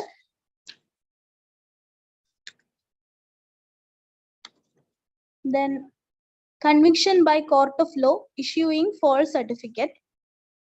മെഡിക്കൽ സർട്ടിഫിക്കറ്റ് ഒക്കെ ഫോൾസ് ആയിട്ടുള്ള സർട്ടിഫിക്കറ്റ് ഒക്കെ കൊടുക്കുക. ഇതെല്ലാം എന്തിൽ വരും? പ്രൊഫഷണൽ മിസ്കണ്ടക്റ്റിൽ വരുന്ന കാര്യങ്ങളാണ്. Then privileged communication. Privileged communication എന്ന് പറഞ്ഞാല് ഇപ്പോ നമ്മുടെ കോവിഡ് തന്നെ എക്സാമ്പിൾ എടുക്കാം. കോവിഡ് വന്നു എന്നുള്ള കാര്യം, അപ്പൊ അത് ജനങ്ങളുടെ നന്മയ്ക്ക് വേണ്ടിയിട്ടും, അതായത് ജനങ്ങളോടും അതുപോലെ തന്റെ മുകളിലത്തെ അധികാരികളോടും, ഇപ്പൊ ഇന്നൊരു കേസ് ഇവിടെ റിപ്പോർട്ട് ചെയ്താൽ ഫസ്റ്റ് ഓഫ് ഓൾ നമ്മൾ അത് മുകളിലത്തെ നമ്മുടെ ടോപ്പിലുള്ള ആൾക്കാരെ അറിയിക്കണം, ഇന്ന കേസ് ഇവിടെ റിപ്പോർട്ട് ചെയ്തിട്ടുണ്ട്. അതേസമയം തന്നെ ആ ഏരിയയിലുള്ള ആൾക്കാരെയും ബോധവൽക്കരിക്കുക, ഇന്ന ഒരു അസുഖം ഇങ്ങനെ വന്നിട്ടുണ്ട്, നിങ്ങൾ അത് അവെയർ ആയിരിക്കണം, അതിനെതിരെ ഇന്ന കാര്യങ്ങൾ ചെയ്യണം എന്ന് ഒരു കമ്മ്യൂണിക്കേഷൻ നടത്തുന്നത്, ഒരു ഇൻഫർമേഷൻ പാസ് ചെയ്യുന്നതിനെയാണ് നമ്മൾ പ്രിവിലേജ്ഡ് കമ്മ്യൂണിക്കേഷൻ എന്ന് പറയുന്നത്. It is a bona fide information to a concerned person or authority given by a doctor by virtue of his duty to protect the interest of the community or the society. കിട്ടിയല്ല privileged communication. ഇപ്പൊ കോവിഡിനെ ഓർത്താൽ മതി, വന്നാല് ഇപ്പൊ measles ആണെങ്കിൽ പോലും നമ്മൾ വന്നാലും നമ്മൾ അറിയിക്കും. എന്നിട്ട് നമ്മളിപ്പോ ഫാമിലിനെ ബോധവൽക്കരിക്കുന്ന പോലെ തന്നെ ആ ഒരു ഗ്രൂപ്പ് ഓഫ് ഏരിയയിലുള്ള ആൾക്കാരെയും ബോധവൽക്കരിക്കുന്നു, ഇന്ന കാര്യങ്ങൾ ശ്രദ്ധിക്കണം എന്ന് അറിയിക്കുന്നു. അതിനെയാണ് പ്രിവിലേജ്ഡ് കമ്മ്യൂണിക്കേഷൻ എന്ന് പറയുന്നത്. ഇനി പ്രൊഫഷണൽ നെഗ്ലിജൻസ് നോക്കാം. അതായത് absence of reasonable care and skill or wilful negligence. നമ്മൾ പ്രോപ്പർ ആയിട്ടുള്ള കെയർ കൊടുക്കാതിരിക്കുക, അല്ലെങ്കിൽ നമ്മളുടെ ഭാഗത്തു നിന്നുണ്ടാവുന്ന എന്തെങ്കിലും ഒരു വീഴ്ച, അറിഞ്ഞുകൊണ്ടുള്ള വീഴ്ചയാവാം, അതിനെ പ്രൊഫഷണൽ നെഗ്ലിജൻസ് എന്ന് പറയുന്നു. അത് ക്രിമിനൽ നെഗ്ലിജൻസ് തന്നെയാണ്. ഏത് സെക്ഷനിലാണ് വരുന്നത്? സെക്ഷൻ 304A IPCയിലാണ് വരുന്നത്. 2 വർഷം വരെ തടവും ഫൈനും കിട്ടാം, അല്ലെങ്കിൽ രണ്ടും കൂടി ഒന്നിച്ച് കിട്ടാം. ഒന്നുകിൽ 2 വർഷം വരെ തടവ്, അല്ലെങ്കിൽ ഫൈന്, അല്ലെങ്കിൽ ഇത് രണ്ടും ഒന്നിച്ചും കിട്ടാം. Contributory negligence is not a defence in criminal negligence. അപ്പം എന്താ ഈ കോൺട്രിബ്യൂട്ടറി നെഗ്ലിജൻസ് എന്ന് അറിയാമോ? അതായത് sometimes the alleged damage suffered by the patient or the negligent act of the treating physician is related to some undesirable or negligent act of the patient. അതായത് പേഷ്യന്റിന്റെ ഭാഗത്ത് നിന്നുമുള്ള എന്തെങ്കിലും ഒരു നെഗ്ലിജന്റ് ആക്ട് ഉണ്ടായി, അല്ലെങ്കിൽ ഒരു അൺഡിസൈറബിൾ ആക്ട് ഉണ്ടായി, അതിന്റെ ഫലമായിട്ട് ഡോക്ടറുടെ ഭാഗത്തു നിന്ന് ഒരു നെഗ്ലിജൻസ് വരാം. അതായത് ഇപ്പം പേഷ്യന്റ് പ്രോപ്പർ ആയിട്ടുള്ള മെഡിക്കൽ ഹിസ്റ്ററി ഫുള്ള് ഡോക്ടർക്ക് പറഞ്ഞു കൊടുക്കാതെ ഇരിക്കുക. അപ്പൊ അതിന്റെ ഭാഗമായിട്ട് ഡോക്ടർക്ക് എന്ത് പറ്റുന്നു? എന്തെങ്കിലും ഒരു അബദ്ധം പറ്റുന്നു. അപ്പൊ അത് പേഷ്യന്റും കൂടി കോൺട്രിബ്യൂട്ട് ചെയ്തതിന്റെ ഫലമായിട്ട് ഡോക്ടറുടെ ഭാഗത്തു നിന്നുണ്ടായ നെഗ്ലിജൻസ് ആണ്. അതിനെയാണ് നമ്മൾ കോൺട്രിബ്യൂട്ടറി നെഗ്ലിജൻസ് എന്ന് പറയുന്നത്. അപ്പോൾ contributory negligence is not a defence in criminal negligence. ഇപ്പൊ ഒരു സിവിൽ കേസുകൾ പോലെയുള്ള ഒരു സാധാരണ കേസുകളിലൊക്കെ ആണെങ്കിൽ നമുക്ക് ഈ കോൺട്രിബ്യൂട്ടറി നെഗ്ലിജൻസ് വച്ചിട്ട് ഡോക്ടർക്ക് ഡിഫെൻഡ് ചെയ്യാം. കേസ് കൊടുത്ത പേഷ്യന്റിനെതിരെ, പേഷ്യന്റിന്റെ ഭാഗത്തും വീഴ്ച ഉണ്ടായിരുന്നു എന്ന് പറഞ്ഞിട്ട് ഡിഫെൻഡ് ചെയ്യാം. പക്ഷെ ഇതൊരു ക്രിമിനൽ നെഗ്ലിജൻസ് ആണ് ഡോക്ടർ ചെയ്തെങ്കിൽ ഒരിക്കലും ഈ കോൺട്രിബ്യൂട്ടറി നെഗ്ലിജൻസിനെ ഒരു ഡിഫൻസ് ആയിട്ട് യൂസ് ചെയ്യാൻ പറ്റില്ല. അതാണ് ഇവിടെ എഴുതിയേക്കുന്നത്. Contributory negligence is not a defence in criminal negligence. കിട്ടിയല്ലോ? 304A IPCയിലാണ് ക്രിമിനൽ നെഗ്ലിജൻസ് പറയുന്നത്. ഇനി അടുത്തത് തെറാപ്യൂട്ടിക് മിസ് അഡ്വഞ്ചർ ആണ്. എന്താ തെറാപ്യൂട്ടിക് മിസ് അഡ്വഞ്ചർ എന്ന് പറഞ്ഞാൽ is a case in which an individual has been injured or had died due to some unintentional act by a doctor or agent of the doctor or hospital. അതായത് ഒരു ഇൻഡിവിജ്വലിന് ഒരു ഡോക്ടറുടെ unintentional ആയിട്ടുള്ള act കാരണം, അല്ലെങ്കിൽ ഡോക്ടറുടെയോ അല്ലെങ്കിൽ ആ ഹോസ്പിറ്റലിന്റെ ഭാഗത്തുള്ള ഏതെങ്കിലും ഒരാളുടെയോ ഭാഗത്ത് നിന്നുള്ള ഒരു ആക്ട് കാരണം ഒരു ഇഞ്ചുറി സംഭവിക്കുക, അല്ലെങ്കിൽ പേഷ്യന്റ് ഡെത്ത് ആവുക, അങ്ങനെയൊക്കെ വരുവാണെങ്കിൽ അതിന് നമ്മൾ തെറാപ്യൂട്ടിക് മിസ് അഡ്വഞ്ചർ എന്നാണ് പറയുക. അത് 3 ടൈപ്പ് ഉണ്ട്. തെറാപ്യൂട്ടിക് ആയിട്ടുണ്ട്, ഡയഗ്നോസ്റ്റിക് ആയിട്ടുണ്ട്, എക്സ്പെരിമെന്റൽ ആയിട്ടുണ്ട്. തെറാപ്യൂട്ടിക് എന്ന് പറഞ്ഞു കഴിഞ്ഞാൽ നമ്മൾ മെഡിസിൻ കൊടുക്കുന്ന ഭാഗത്ത് നിന്നുള്ള വീഴ്ചകളാവാം, അല്ലെങ്കിൽ ഡയഗ്നോസ്റ്റിക് എന്ന് വെച്ചാൽ നമ്മുടെ ഡയഗ്നോസിസിന്റെ ഭാഗമായിട്ടുള്ള വീഴ്ചകളാവാം, അല്ലെങ്കിൽ എക്സ്പെരിമെന്റൽ, ആ പേഷ്യന്റിനെ നമ്മൾ ഒരു എക്സ്പെരിമെന്റ് ചെയ്യാൻ വേണ്ടിയിട്ട് യൂസ് ചെയ്യുന്നു, അങ്ങനെ വന്നിട്ടുള്ള വീഴ്ചകളാവാം. ഇതൊക്കെ തെറാപ്യൂട്ടിക് മിസ് അഡ്വഞ്ചറിൽ വരുന്നതാണ്. തെറാപ്യൂട്ടിക് ഡയഗ്നോസ്റ്റിക് ആവാം, അല്ലെങ്കിൽ എക്സ്പെരിമെന്റ് ആവാം. ഇനി വിക്കേരിയസ് ലയബിലിറ്റി. വിക്കേരിയസ് ലയബിലിറ്റി എന്ന് പറഞ്ഞാല് എന്താണെന്നറിയോ? If A medical practitioner is responsible for, അതായത് ഇപ്പം നമ്മളിപ്പോ ഒരു പാരാമെഡിക്കൽ സ്റ്റാഫിന്റെ ഭാഗത്ത് നിന്നുണ്ടായ ഒരു ലാബ് ടെക്നീഷ്യന്റെ ഭാഗത്ത് നിന്നുണ്ടായ ഒരു വീഴ്ചയാണെങ്കിൽ പോലും ആ ലാബ് ടെക്നീഷ്യൻ ഏത് ഡോക്ടറുടെ അണ്ടറിലാണോ വരുന്നത് ആ ഡിപ്പാർട്ട്മെന്റിന്റെ ഹെഡിന് ആ ഒരു കുറ്റകൃത്യത്തിന് ഉത്തരം പറയേണ്ടി വരും. അതിനെയാണ് നമ്മൾ വിഗേരിയസ് ലയബിലിറ്റി എന്ന് പറയുന്നത്. Responsibility of a superior medical or paramedical employee for negligent act of his subordinate employee or person under training. Even ഒരു ട്രെയിനിങ്ങിന് നിർത്തിയ ഒരാളുടെ ഭാഗത്ത് നിന്നൊരു വീഴ്ച ഉണ്ടായാലും അതിന് ഉത്തരം പറയാനാരാണ്? ഹെഡിൽ ഏത് ഡോക്ടറാണോ ഇരിക്കുന്നത് പുള്ളിയായിരിക്കും. അപ്പം വിഗേരിയസ് ലയബിലിറ്റി എന്ന് വെച്ചാൽ is the liability for the act of another. Euthanasia. Euthanasia എന്താണ്? നമുക്ക് അറിയാവുന്ന മേഴ്സി കില്ലിംഗ്. മേഴ്സി കില്ലിങ്ങിന് യൂസ് ചെയ്യുന്ന വാക്കാണ് യൂത്തനേഷ്യ എന്ന് പറയുന്നത്. ഇനി സിവിൽ നെഗ്ലിജൻസ്. നമ്മൾ നേരത്തെ പറഞ്ഞല്ലോ, ക്രിമിനൽ നെഗ്ലിജൻസും ഉണ്ട്, സിവിൽ നെഗ്ലിജൻസും ഉണ്ട്. ഈ സിവിൽ നെഗ്ലിജൻസിന്റെ കേസിലാണെങ്കിൽ നമുക്ക് കോൺട്രിബ്യൂട്ടറി നെഗ്ലിജൻസ് ഉപയോഗിച്ച് ഡോക്ടർക്ക് ഡിഫെൻഡ് ചെയ്യാം പേഷ്യന്റിനെതിരെ. പക്ഷെ ക്രിമിനൽ നെഗ്ലിജൻസിൽ കോൺട്രിബ്യൂട്ടറി നെഗ്ലിജൻസ് യൂസ് ചെയ്യാൻ പറ്റില്ല. അപ്പൊ ഈ സിവിൽ നെഗ്ലിജൻസിൽ 4 എലമെന്റ്സ് വരുന്നുണ്ട്. അത് 4D എന്ന് ഓർത്തിരുന്നാൽ മതി. Duty, dereliction, direct causation, damage. ആ 4 എണ്ണം ആ പേര് മാത്രം ജസ്റ്റ് അറിഞ്ഞിരുന്നാൽ മതി. എന്താ സംഭവം എന്താ വെച്ചാൽ ഡ്യൂട്ടി എന്ന് പറഞ്ഞു കഴിഞ്ഞാൽ നോട്ട് ഡൂയിങ് ഡ്യൂട്ടി, ഡ്യൂട്ടി ചെയ്യാതിരിക്കുന്ന അവസ്ഥ. ഡിറലിക്ഷൻ എന്ന് പറഞ്ഞു കഴിഞ്ഞാൽ ഡിവോയിഡ് ഓഫ് സ്കിൽ, പ്രോപ്പർ ആയിട്ടുള്ള സ്കിൽ ഇല്ല ഡോക്ടർക്ക്, അല്ലെങ്കിൽ അത് ചെയ്യുന്ന ആൾക്ക് സ്കിൽ ഇല്ല, എന്നിട്ടും ഓരോ കാര്യങ്ങൾ ഉണ്ട് എന്ന് പറഞ്ഞിട്ട് ചെയ്യാൻ നിൽക്കുക. ഡയറക്റ്റ് കോസേഷൻ എന്ന് പറഞ്ഞു കഴിഞ്ഞാല് because of the action directly caused the damage. Action കാരണം ഡയറക്റ്റ് ആയിട്ട് ആ ഒരു ഡാമേജ് ഉണ്ടായി. ദെൻ ഡാമേജ് എന്ന് പറഞ്ഞു കഴിഞ്ഞാൽ anything that damage the patient. പേഷ്യന്റിന് എന്ത് ഡാമേജ് ഉണ്ടാകുന്നു അതാണ് ഡാമേജിൽ വരുന്നത്. ഡ്യൂട്ടി വരുന്ന സിവിൽ നെഗ്ലിജൻസിൽ ഡ്യൂട്ടി വരുന്നുണ്ട്, ഡെറിലിക്ഷൻ വരുന്നുണ്ട്, ഡയറക്റ്റ് കോസേഷൻ വരുന്നുണ്ട്, ഡാമേജ് വരുന്നുണ്ട്. 4Ds ആണ് സിവിൽ നെഗ്ലിജൻസിന്റെ എലമെന്റ്സ് ആയിട്ട് വരുന്നത്. ഇനി റെസ് ഇപ്സ ലോക്യുറ്റർ പറയുന്ന ഒരു ടേം ഭയങ്കര ഇമ്പോർട്ടന്റ് ആണ്. അതായത് ഇപ്പൊ ഒരു ഡോക്ടർ ഇപ്പൊ എന്തെങ്കിലും ഒരു സർജറി ചെയ്തു.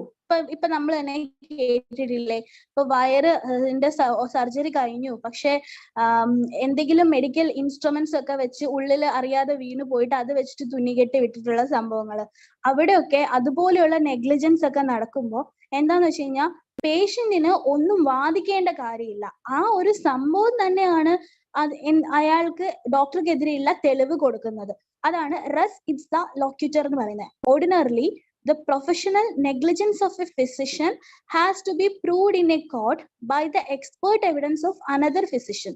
The patient need not to prove negligence in cases where the rule of res ipsa loquitur applies, which means the thing or fact speak for itself. appo idana padikende. Res ipsa loquitur ennu parnal the thing or fact speak for itself. ആ സംഭവം തന്നെ അതിന് വേണ്ടിയിട്ട് അതിന്റെ fact വിശദീകരിക്കാൻ വേണ്ടിയിട്ട് ഉള്ള തെളിവുകൾ തരും. The thing or fact speak for itself. അതാണ് റെസ് ഇപ്സ ലോക്യുറ്റർ എന്ന് പറഞ്ഞാൽ. അതുപോലെ തന്നെ ഒരു ടേം ഞാൻ ഇതിനകത്ത് എഴുതിയിട്ടില്ല, നോവസ് ആക്ടസ് ഇന്റർവെനൻസ് എന്ന് പറയുന്ന ഒരു ടേം കൂടിയുണ്ട്. നോവസ് ആക്ടസ് ഇന്റർവെനൻസ്. നോവസ് ആക്ടസ് ഇന്റർവെനൻസ് എന്ന് പറഞ്ഞാൽ എന്താണ്? അതായത് ഇപ്പൊ എന്തെങ്കിലും ഒരു ഡോക്ടറുടെ ഭാഗത്തു നിന്നുള്ളൊരു വീഴ്ച കാരണം ഒരു ഇഞ്ചുറി സംഭവിച്ചെന്നിരിക്കട്ടെ. അപ്പൊ ആ ഡോക്ടർ ആ ഇഞ്ചുറിക്ക് മാത്രമല്ല, ആ ഇഞ്ചുറിയെ തുടർന്ന് അതിന്റെ ഫോളോയിങ് ആയിട്ട് എന്തൊക്കെ കോൺസിക്വൻസസ് ആ പേഷ്യന്റിന് ഉണ്ടാവുന്നോ അതിനെല്ലാം ആ ഡോക്ടർ റെസ്പോൺസിബിൾ ആയിരിക്കും. അതാണ് നോവസ് ആക്ടസ് ഇന്റർവെനൻസ് എന്ന് പറയുന്നത്. ഫോളോയിങ് ആക്ഷൻസിനും എല്ലാം റെസ്പോൺസിബിൾ ആയിരിക്കും എന്നുള്ളത്. ഓക്കെ, ഇനി ഒരു medical degree awarded by the Indian universities are mentioned in Schedule 1 of MCI Act. Schedule 1-ലാണ് ഡിഗ്രീസിനെ കുറിച്ച് പറയുന്നത്. വലിയ ഇമ്പോർട്ടന്റ് അല്ല, പക്ഷെ അടുത്തത് CCH ആക്ട് ഇമ്പോർട്ടന്റ് ആണ്. നമുക്കറിയാം CCH ആക്ട് കുറച്ചും കൂടി നമ്മൾ ഡീറ്റെയിൽഡ് ആയിട്ട് പഠിക്കുന്നുണ്ട്. ഇവിടെ ഇപ്പൊ നമ്മൾ മെയിൻ ആയിട്ട് ഇത്രേ ഓർത്തിരുന്നാൽ മതി. CCH ആക്ട് വന്ന വർഷം 1973 ആണ്. 19th December 1973. 3 ഷെഡ്യൂൾ ഉണ്ടെന്ന് ഓർത്തിരിക്കുക. അതിന്റെ ഫങ്ഷൻസ് എന്തൊക്കെയാ വരുന്നത്? Medical register, medical education, recognition of medical qualification, appeal against disciplinary action, warning notice for serious professional misconduct. ഇത്രയാണ് CCH ആക്ടിൽ വരുന്നത്. ഇനി ഒരു കാര്യം കൂടി പറഞ്ഞോട്ടെ, മെഡിക്കൽ സർട്ടിഫിക്കറ്റിന്റെ കാര്യം. ഈ മെഡിക്കൽ സർട്ടിഫിക്കറ്റ് തെറ്റായിട്ട് ഇഷ്യൂ ചെയ്തെന്നിരിക്കട്ടെ, നമ്മൾ വെറുതെ ഒരു മെഡിക്കൽ സർട്ടിഫിക്കറ്റ് കൊടുക്കുകയാണ്, അത് ജെനുവിൻ അല്ല എന്ന് അറിയുകയാണെങ്കിൽ അതിന് പണിഷ്മെന്റ് കൊടുക്കുന്ന സെക്ഷൻ ഏതാണെന്ന് വെച്ചാൽ 197 ആണ്. Punishable under section 197 IPC. അപ്പം മെഡിക്കൽ സർട്ടിഫിക്കറ്റ് നമുക്ക് ഉറപ്പില്ല എന്നുണ്ടെങ്കിൽ ഒരിക്കലും എന്ത് ചെയ്യാൻ പാടില്ല, അപ്പൊ നമ്മൾ ട്രീറ്റ് ചെയ്ത പേഷ്യന്റിനല്ലാതെ നമ്മൾ വെറുതെ മെഡിക്കൽ സർട്ടിഫിക്കറ്റ് കൊടുക്കാൻ പാടില്ല. അത് പിടിച്ചു കഴിഞ്ഞാൽ it comes under the section 197 IPC-യിലാണ് വരുന്നത് കേട്ടോ. 6 months വരെ പണിഷ്മെന്റ് കിട്ടാവുന്ന കേസാണ്. ഓക്കെ, അപ്പൊ ഇത്രയും കാര്യങ്ങളാണ് ഫോറൻസിക് മെഡിസിന്റെ ലീഗൽ പ്രൊസീജിയറിന്റെ ഫസ്റ്റ് പാർട്ടിൽ വരുന്നത്. അപ്പം ഇതിനകത്തുള്ള ഈ പറഞ്ഞ ടേമുകളും കാര്യങ്ങളും ഒക്കെ തന്നെ ഇന്ന് തന്നെ പ്രോപ്പർ ആയിട്ട് പഠിച്ച് മനസ്സിൽ ഉറപ്പിച്ചു കഴിഞ്ഞാൽ സിമ്പിൾ ആണ്. അത് എന്താണെന്ന് മനസ്സിലാക്കുക. ഓരോന്നിനകത്തും ഓരോ 1 word ഉണ്ടാവും പഠിക്കാൻ. ആ 1 word അതേപോലെ പഠിച്ചു വെക്കുക. അപ്പൊ ഇനി തുടർന്ന് വരുന്ന ക്ലാസ്സുകളും അതുപോലെ ആകുമ്പോൾ ഈ ഒരു 1 week കൊണ്ട് ഫോറൻസിക് മെഡിസിൻ ഫുള്ള് ഫിനിഷ് ചെയ്യാൻ പറ്റും. പക്ഷെ ഫിനിഷ് ചെയ്യുന്നതിലല്ല കാര്യം, ഇത് ഓർത്തിരിക്കുന്നതിലാണ് കാര്യം. ഇപ്പൊ ഇതൊക്കെ നമ്മൾ സെക്കൻഡ് ഇയറിൽ പഠിച്ചതാണ്. പക്ഷെ നമ്മൾ ഇപ്പോഴും പഠിക്കുമ്പോൾ നമുക്ക് പുതിയതായിട്ട് തോന്നുന്നതിന്റെ കാര്യം നമ്മൾ റിവൈസ് ചെയ്യാത്തതുകൊണ്ടാണ്. അപ്പൊ ഇനി ഒരു 6 month ടൈം ഉണ്ടെങ്കിൽ അതായത് എല്ലാ സൺഡേസിലും ജസ്റ്റ് ഓരോ ടോപ്പിക് വെച്ചിട്ട് ജസ്റ്റ് ഒന്ന് ഓടിച്ച് ഒരു 10 minute വെച്ച് റിവൈസ് ചെയ്ത് പോയി കഴിഞ്ഞാൽ നമുക്ക് ബ്രെയിനിൽ ഇത് ഇരിക്കും. പിന്നെ സിമ്പിൾ ആയിരിക്കും, നമുക്കത് കിട്ടും എക്സാമിന്റെ സമയത്ത്. അല്ല ഇതിപ്പോ ഒരാഴ്ച കൊണ്ട് നമ്മൾ പഠിച്ച് തീർത്ത് അടച്ചു വെച്ചിട്ട് പിന്നെ പരീക്ഷയ്ക്ക് തൊട്ട് മുന്നേ നോക്കാന്ന് പറഞ്ഞു കഴിഞ്ഞാൽ അപ്പോഴും നമുക്കിത് പുതിയതായിട്ട് പഠിക്കുന്ന ഒരു ഫീലിംഗ് ആയിരിക്കും കിട്ടുക. അപ്പൊ പ്രോപ്പർ ആയിട്ട് റിവിഷൻ കൊടുത്തേ പറ്റുള്ളൂ. ഒരു മന്തിന്റെ ലാസ്റ്റ് ആണെങ്കിലും ശരി തന്നെ ഈ പഠിച്ച കാര്യങ്ങൾ ഏറ്റവും ബെനിഫിറ്റ് ആയിട്ട് വരുന്നത് ഇപ്പൊ നമ്മളിപ്പോ ഡിവൈഡ് ചെയ്തിട്ടാണ് FM പഠിക്കുന്നത്. ഇത് ഫസ്റ്റ് പാർട്ടാണ്. അപ്പം ഒരു മാസത്തിലെ ഫസ്റ്റ് സൺഡേയിൽ ഒരു 10 minute ഈ ആദ്യം പഠിച്ച ഈ സെക്ഷൻ ഒന്ന് റിവൈസ് ചെയ്യാൻ വേണ്ടി മാറ്റി വെക്കുക. സെക്കൻഡ് സൺഡേ വരുമ്പോൾ സെക്കൻഡ് പാർട്ട്, അങ്ങനെ എല്ലാം ഡിവൈഡ് ചെയ്ത് ഞായറാഴ്ച കംപ്ലീറ്റ് റിവിഷൻ എന്ന് പറഞ്ഞു വെച്ച് കഴിഞ്ഞാൽ നമ്മുടെ ബ്രെയിൻ അപ്പോഴും ഇത് പെട്ടെന്ന് ഓർക്കാൻ പറ്റും. മെറ്റീരിയൽ മേടിക്കുകയാണെങ്കിലും അങ്ങനെ തന്നെയാണ്, റിവിഷൻ കൊണ്ടേ കാര്യമുള്ളൂ. അപ്പോൾ അത് ഓർത്ത് വെക്കുക. അപ്പൊ ഇത്രയാണ് നമ്മള് ഫോറൻസിക് മെഡിസിനിൽ ഇന്ന് പഠിച്ച കാര്യങ്ങൾ. ജസ്റ്റ് ഒന്ന് ഓടിച്ചിട്ടൊന്ന് റിവൈസ് ചെയ്ത് നോക്കാം. ഫോറൻസിക് മെഡിസിന്റെ ഡെഫിനിഷൻ നമ്മൾ പഠിച്ചു, ഇൻക്വസ്റ്റ് നമ്മൾ പഠിച്ചു. ഇൻക്വസ്റ്റ് ഇന്ത്യയിൽ കോമൺ ആയിട്ട് ചെയ്യുന്നത് ആ പോലീസ് സ്റ്റേഷനിലെ ഓഫീസർ ഇൻചാർജ് ആയിരിക്കും നമ്മൾ പഠിച്ചു. സെക്ഷൻ വന്നിട്ട് 174 CRPC-യിലാണ് പറയുന്നത്. മജിസ്ട്രേറ്റ് ഇൻക്വസ്റ്റ് വരുമ്പോൾ 176 CRPC ആവുന്നു. അത് ഏതൊക്കെ കേസുകളാണെന്ന് ഓർത്തിരിക്കുക. കസ്റ്റഡി വേണം, അതേപോലെ സ്ത്രീധന പീഡനമെന്നോ അങ്ങനെ ഓർത്തിരിക്കുക. അതായത് കല്യാണം കഴിഞ്ഞ് 7 വർഷത്തിനുള്ളിൽ നടക്കുന്ന ഈവൻ സൂയിസൈഡ് ആണെങ്കിൽ പോലും മജിസ്ട്രേറ്റ് ഇൻക്വസ്റ്റ് ചെയ്യാം. കൊറോണസ് ഇൻക്വസ്റ്റ് ഇവിടെ അങ്ങും ഉള്ള കാര്യമല്ല, ബോംബെയിൽ മാത്രം ഉണ്ടായിരുന്ന ഒരു സ്ഥാനമാണ്. അത് ഇപ്പോ അത്രയ്ക്ക് അങ്ങോട്ട് ഇപ്പൊ അത് ചെയ്യുന്നേ ഇല്ല. കൊറോണർ കോർട്ട് എന്ന് വെച്ചാൽ ജസ്റ്റ് ഒരു എൻക്വയറി മാത്രമാണ് അവിടെ നടക്കുന്നത്. അക്യൂസ്ഡ് പോലും പ്രസന്റ് ആവേണ്ട കാര്യമില്ല, ഒരു ശിക്ഷ വിധിക്കാനുള്ള ഒരു പവറും ഇല്ല. അടുത്തത് സമൻസ്. സമൻസ് എന്ന് പറഞ്ഞാല് ഏത് സെക്ഷനാണ്? തെറ്റിപ്പോകരുത്, SI നോർക്കുക. സമൻസ് ആണ്, IPC ആണ് വരുന്നത്. സെയിം 174 IPC-യിലാണ് വരുന്നത്. പിന്നെ ഇപ്പം അറ്റൻഡൻസ് അവിടെ സമൻസ് കിട്ടിയിട്ടും എത്തിയില്ല എന്നുണ്ടെങ്കിൽ 6 മാസം തടവും 1000 രൂപ പിഴയും കിട്ടുന്ന ശിക്ഷയാണ്. ദെൻ കണ്ടക്ട് മണി. കണ്ടക്ട് മണി എന്ന് പറയുമ്പോൾ അത് സിവിൽ കേസിൽ മാത്രം, അതാണ് അവിടുത്തെ പോയിന്റ്. സിവിൽ കേസിൽ മാത്രമേ കണ്ടക്ട് മണി ഓഫർ ചെയ്യുള്ളൂ. അതായത് കോടതിയിൽ സാക്ഷിക്ക് എത്താനുള്ള ചെലവ്.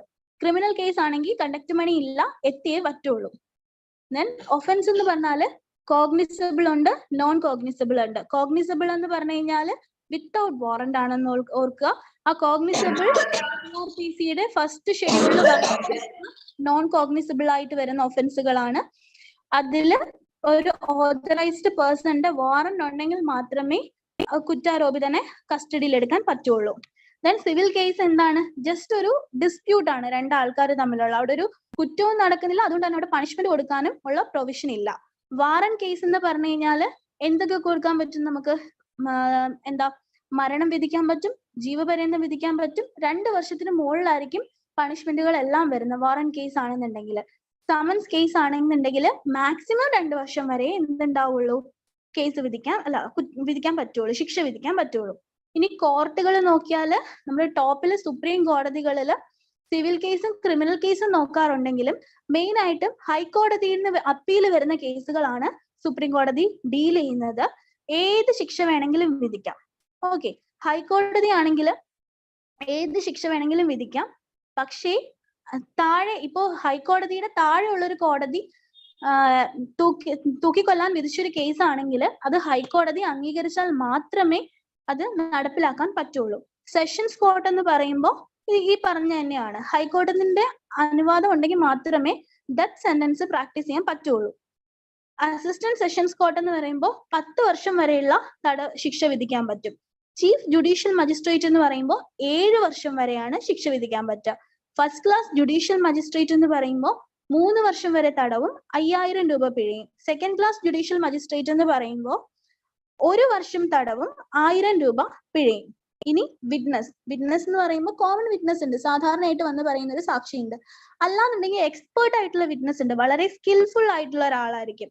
ഹോസ്റ്റൈൽ വിറ്റ്നസ് ഉണ്ട്. ഹോസ്റ്റൈൽ എന്ന് വെച്ചാൽ അറിഞ്ഞു വെച്ചുകൊണ്ട് കള്ളം പറയുന്ന സാക്ഷികൾ ഉണ്ടാവും. അവിടെ വരുന്നതാണ് പെർജുറി എന്ന് പറയുന്ന ഒരു ടേം അല്ലെ. പെർജുറി എന്ന് പറയുന്ന ടേം വരുമ്പോൾ തന്നെ അതിന്റെ സെക്ഷൻ ഓർത്തുക, 191 IPC ആണ് പെർജുറി പറയുന്നത്. വിൽഫുൾ ഗിവിംഗ് ഫോൾസ് എവിഡൻസ്, ഓത്തൊക്കെ എടുത്തതിന് ശേഷവും കോടതിക്ക് തെറ്റായിട്ടുള്ള മൊഴി കൊടുക്കുക. ഓക്കെ, ലീഡിംഗ് ക്വസ്റ്റ്യൻസ് ഒന്നുമില്ല, ഉത്തരം ഇങ്ങനെ കിട്ടണം എന്ന് ഫ്രെയിം ചെയ്ത് വെച്ചിരിക്കുന്ന ക്വസ്റ്റ്യൻസ്, അതാണ് ലീഡിംഗ് ക്വസ്റ്റ്യൻ. എവിഡൻസ് എന്ന് പറഞ്ഞാൽ ഓറൽ ആവാം, ഡോക്യുമെന്ററി ആവാം. എപ്പോഴും ഓറൽ എവിഡൻസിനാണ് ഇമ്പോർട്ടൻസ് കൂടുതൽ, കാരണം ക്രോസ് എക്സാമിനേഷൻ അവിടെ പോസിബിൾ ആണ്. കോർപ്പസ് ഡെലിസിറ്റി എന്ന് പറഞ്ഞാൽ ഒരു ഡെഡ് ബോഡി തന്നെ പറഞ്ഞു കൊടുക്കുകയാണ്, ഡെഡ് ബോഡിയിൽ തന്നെ ഉണ്ട് ഇത്ര ക്രിമിനൽ ആയിട്ടുള്ള കാര്യങ്ങൾ നടന്നു എന്നുള്ളതിന്റെ തെളിവ്, അതാണ് കോർപ്പസ് ഡെലിസിറ്റി എന്ന് പറഞ്ഞാല്. മെഡിക്കലിൽ വരുമ്പോഴും ഓറൽ ആൻഡ് ഡോക്യുമെന്ററി എവിഡൻസുകൾ ഉണ്ട്. ദെൻ കൺസെന്റിലേക്ക് പോവാം. കൺസെന്റ് എന്ന് പറഞ്ഞാൽ എക്സ്പ്രസ്ഡ് ഉണ്ട്, ഇംപൈൽഡ് ഉണ്ട്, ഇൻഫോംഡ് ഉണ്ട്, ബ്ലാങ്കറ്റ് കൺസെന്റ് ഉണ്ട്. ഇപ്പൊ പ്രോപ്പർ ആയിട്ട് ഒരു ഇൻഫോംഡ് കണ്ടന്റ് ഉറപ്പായിട്ടും ഡോക്ടർ കൊടുത്തിരിക്കണം, ഇല്ലാന്നുണ്ടെങ്കിൽ അത് നെഗ്ലിജൻസിൽ ഉൾപ്പെടുത്തും. ഓക്കെ, പ്രൊഫഷണൽ മിസ്കണ്ടക്ട്. പ്രൊഫഷണൽ മിസ്കണ്ടക്റ്റിൽ എന്തൊക്കെ കാര്യങ്ങൾ വരും എന്നുള്ളതൊന്ന് ഓർത്ത് വെച്ചേക്കുക. Adultery, association, abortion, advertisement, addiction, dichotomy, covering, touting. ഈ ടൗട്ടിങ് എന്ന് പറഞ്ഞാൽ എന്താണെന്ന് അറിയാമോ? ഇപ്പൊ ഒരു പ്രോഡക്റ്റ് ഇപ്പൊ മുടി വളരാനുള്ള എന്തെങ്കിലും ഒരു പ്രോഡക്റ്റ് കൊടുത്തിട്ട് ഒരു ഡോക്ടർ ഭയങ്കരമായിട്ട് ഹൈപ്പ് കൊടുക്കുക, ഭയങ്കരമായിട്ട് ആൾക്കാർക്ക് വിശ്വാസം കൊടുക്കുകയാണ്, ഇത് ഉപയോഗിച്ച് കഴിഞ്ഞാൽ അങ്ങനെ ആയിരിക്കും, 100% ഗ്യാരണ്ടി, അങ്ങനെ തെറ്റായിട്ടുള്ള പ്രചരണങ്ങൾ കൊടുക്കുന്നതിനാണ് ടൗട്ടിങ് എന്ന് പറയുക കേട്ടോ. പിന്നീട് പ്രിവിലേജ്ഡ് കമ്മ്യൂണിക്കേഷൻ. ഒന്നുമില്ല, നമ്മുടെ കോവിഡിനെ ഓർത്താൽ മതി, അതിനെ കുറിച്ചുള്ള അറിയിപ്പ് കൊടുക്കണം, മുകളിലുള്ളവർക്കും കൊടുക്കണം, ആ കമ്മ്യൂണിറ്റിയിലുള്ള ആൾക്കാർക്കും എന്തൊക്കെ കാര്യങ്ങൾ ശ്രദ്ധിക്കണം എന്ന് നമ്മൾ പറഞ്ഞു കൊടുക്കുകയാണ്. പിന്നെ ക്രിമിനൽ നെഗ്ലിജൻസിലേക്ക് വരുന്ന സെക്ഷൻ ഓർത്തേക്ക് 304 IPC-യിലാണ് വരുന്നത്. അപ്പൊ ക്രിമിനൽ നെഗ്ലിജൻസിൽ ഒരിക്കലും കോൺട്രിബ്യൂട്ടറി നെഗ്ലിജൻസ് ഉപയോഗിച്ച് നമുക്ക് ഡിഫെൻഡ് ചെയ്യാൻ പറ്റില്ല എന്ന് ഓർക്കുക. അപ്പൊ എന്തേ കോൺട്രിബ്യൂട്ടറി നെഗ്ലിജൻസ് എന്ന് പറഞ്ഞാൽ അവിടെ പേഷ്യന്റിന്റെ ഭാഗത്ത് നിന്ന് നെഗ്ലിജൻസ് ഉണ്ടായിട്ടുണ്ട്, അതുകൊണ്ടാണ് ഡോക്ടർക്ക് നെഗ്ലിജൻസ് ഉണ്ടായത്. ഓക്കെ, പക്ഷെ അത് സിവിൽ നെഗ്ലിജൻസിൽ കോൺട്രിബ്യൂട്ടറി നെഗ്ലിജൻസ് വെച്ച് നമുക്ക് ഡിഫെൻഡ് ചെയ്യാൻ പറ്റും. ക്രിമിനൽ നെഗ്ലിജൻസ് ആണെങ്കിൽ നമുക്കത് പറ്റത്തില്ല. തെറാപ്യൂട്ടിക് മിസ് അഡ്വഞ്ചർ 3 ടൈപ്പ് ഉണ്ട്. അത് ഡോക്ടറോ അല്ലെങ്കിൽ ഡോക്ടറുടെ താഴെയുള്ള ആൾക്കാരോ അല്ല ഹോസ്പിറ്റലായിട്ട് റിലേറ്റ് ചെയ്ത് ആര് നടത്തിയാലും അതിനെ തെറാപ്യൂട്ടിക് മിസ് അഡ്വഞ്ചർ എന്ന് പറയും.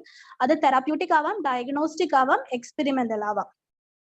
Then vicarious liability. Vicarious liability കഴിയുമ്പോൾ അവിടെ ഒരു സാധനം കൂടി ഉണ്ട് കേട്ടോ, കൺസ്യൂമർ പ്രൊട്ടക്ഷൻ ആക്ട്. അത് ഞാൻ പറഞ്ഞില്ല എന്ന് തോന്നുന്നു. അതായത് എല്ലാവർക്കും പ്രൊട്ടക്ഷൻ ഉണ്ട്. ആസ് എ പേഷ്യന്റ് എന്നുള്ള നിലയിലാണെങ്കിൽ പോലും നമുക്ക് നമ്മളുടെ അവകാശങ്ങൾക്ക് വേണ്ടിയിട്ട് ബാധിക്കാൻ പറ്റുന്ന ആക്ട് ആണ് കൺസ്യൂമർ പ്രൊട്ടക്ഷൻ ആക്ട്. അത് വന്ന വർഷം ഓർത്തിരിക്കുക, 1987. ഓക്കെ, 1987-ലാണ് കോപ്ര വന്നത്. COPRA means consumer protection act. Vicarious liability എന്ന് പറഞ്ഞാൽ എന്തായിരുന്നു? അതായത് ഏത് പാരാമെഡിക്കൽ സ്റ്റാഫ് ആയിക്കോട്ടെ, ഈവൻ ഒരു ട്രെയിനി ആയിട്ട് നിർത്തിയ ആള് ചെയ്തൊരു നെഗ്ലിജൻസ് ആണെങ്കിൽ പോലും അതിന് ഹെഡ് ആരാണോ അയാളും ഉത്തരവാദി ആയിരിക്കും. ദെൻ സിവിൽ നെഗ്ലിജൻസിൽ 4D വരുന്നുണ്ട്. Duty, dereliction, direct causation, damage. Then res ipsa loquitur. Patient ചുമ്മാ നിന്നാ മതി, ഫാക്ട് ആ ഒരു തിങ് അല്ലെങ്കിൽ ഫാക്ട് തന്നെ പേഷ്യന്റിന് വേണ്ടി സംസാരിച്ചോളും. The thing or fact speak for itself. Okay, novus interveniens എന്ന് പറയുന്ന ഒരു ടേമും കൂടി ഉണ്ടായിരുന്നു. അതെന്ന് പറഞ്ഞാൽ ഫോളോയിങ് കോൺസിക്വൻസസിനും ഡോക്ടർ റെസ്പോൺസിബിൾ ആയിരിക്കും.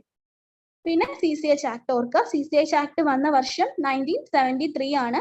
19th December 1973. 3 ഷെഡ്യൂൾ ഉണ്ട്, ഷെഡ്യൂൾ 1, 2, 3. പിന്നെ അതിന്റെ ഫങ്ഷൻസ്. ഓക്കെ, ഇന്നത്തെ ക്ലാസ് ഇതോടുകൂടി കഴിഞ്ഞു. നമ്മൾ ഇനി ഇതിന്റെ കുറച്ചും കൂടി പാർട്ടുകളുണ്ട്. നാളെ നമ്മൾ നോക്കാൻ പോകുന്ന ഐഡന്റിഫിക്കേഷൻ ആണ്. ഐഡന്റിഫിക്കേഷൻ കഴിഞ്ഞിട്ട് കുറച്ചും കൂടി ലീഗൽ ആയിട്ടുള്ള കാര്യങ്ങൾ പറയാനുണ്ട്. അതിലേക്ക് നമുക്ക് തിരിച്ചു വരാം. എന്നിട്ട് പോസ്റ്റ്മോർട്ടം ചേഞ്ചസ് പഠിക്കാനുണ്ട്. ദെൻ പോസ്റ്റ്മോർട്ടം ചേഞ്ചസ് അത്യാവശ്യം വലിയൊരു ടോപ്പിക് ആണ്. കുറെ ക്വസ്റ്റ്യൻസ് നമുക്ക് അതിൽ നിന്ന് പ്രതീക്ഷിക്കാവുന്ന ഒരു ടോപ്പിക് ആണ്. അതും കൂടിയൊക്കെ ഏകദേശം കവർ ചെയ്യുമ്പോഴത്തേക്കും ഫോറൻസിക് ഒരുവിധം ആവും. സാർ ഓക്കെ, എന്തെങ്കിലും ഡിസ്കഷനോ ഡൗട്ട്സോ വല്ലതും ഉണ്ടോ? ഈ IPC CRPC ഒക്കെ എന്തുവാണെന്ന് അറിയാമല്ലോ. IPCയുടെ ഒക്കെ ഫുൾ ഫോം എല്ലാവർക്കും അറിയാമല്ലോ. Indian penal code, criminal procedure CRPC, criminal procedure code. അതെ. ഇതിനകത്തുള്ള ടേംസ് ഡോക്ടർ പറഞ്ഞൊക്കെ എല്ലാവരും ഓർക്കുന്നുണ്ടായിരിക്കും. ഡൈക്കോട്ടമി, ടോട്ടിസം ഒക്കെ ഓർക്കുന്നുണ്ടാവും. ഇതുപോലുള്ള ടേംസ് വേണമെങ്കിൽ വരാം. അപ്പോ എന്തെങ്കിലും ആഡ് ചെയ്യാനോ ഡിസ്കസ് ചെയ്യാനോ ഉണ്ടെങ്കിൽ ഇപ്പൊ പറയണം.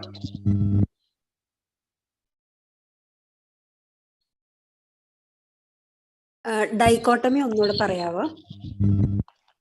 ഡൈക്കോട്ടമി എന്ന് പറഞ്ഞാൽ ഫീ സ്പ്ലിറ്റിംഗ് എന്നാണ് പറയുന്നത്.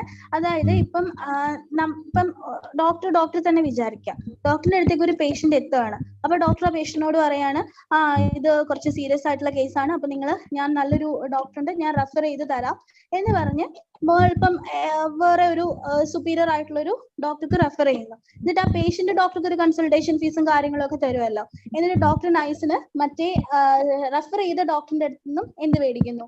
ഫീസ് മേടിക്കുന്നു റെഫറൻസിന് വേണ്ടിയിട്ട്. അതിപ്പോ ആക്ച്വലി അതിനെയാണ് ഫീസ് സ്പ്ലിറ്റ് ചെയ്യുന്നതിനെയാണ് നമ്മൾ ഡൈക്കോട്ടമി എന്ന് പറഞ്ഞത് കേട്ടോ.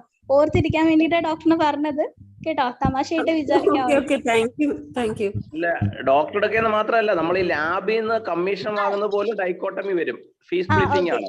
അവർക്ക് ഒരു സ്കാൻ എഴുതി വിടുന്നു, 30% അവർ കമ്മീഷൻ തരുന്നു. അത് ശരിക്കും ഡൈക്കോട്ടമി ആണ്. ഫീസ് സ്പ്ലിറ്റ് ചെയ്യുക, കൊടുക്കുന്ന ഡോക്ടർ ഒരു പേഷ്യന്റ് ഒരിടത്ത് കൊടുക്കുന്ന ഫീസിന്റെ ഒരു പെർസെന്റേജ് അതിന്റെ ഒരു ഏജന്റ് എന്നുള്ള നിലയിൽ വാങ്ങുന്നതാണ് dichotomy. Di means two, split ചെയ്ത് രണ്ടാക്കുന്നു എന്നുള്ള അർത്ഥത്തിലാണ് ഡൈക്കോട്ടമി. ഡൈക്കോട്ട് ഓർക്കുന്നുണ്ടായിരിക്കുമല്ലോ. അത് ക്ലിയർ ആയല്ലോ അല്ലേ? നമ്മുടെ എന്റെ ഒരു സീനിയർ ഉണ്ട്. അപ്പൊ ഈ അഡ്വക്കേറ്റ്സ് സീനിയറിന്റെ അടുക്കലേക്ക് റെഫർ ചെയ്യുന്നു എന്ന് പറഞ്ഞാൽ എന്റെ ഒരു സീനിയർ ഉണ്ട്. അങ്ങനെ ഒരു പേഷ്യന്റിനെ വിടുന്നോണ്ട് കുഴപ്പമില്ല, പക്ഷെ അതിന്റെ പേരിൽ കമ്മീഷൻ വാങ്ങുക അല്ലെങ്കിൽ അതിന്റെ പേരിൽ ഫീ കുറച്ച് വാങ്ങുന്ന കാര്യത്തിനാണ് ഡൈക്കോട്ടമി എന്ന് ഉദ്ദേശിക്കുന്നത്. അത് തെറ്റാണെന്നുള്ളതാണ്.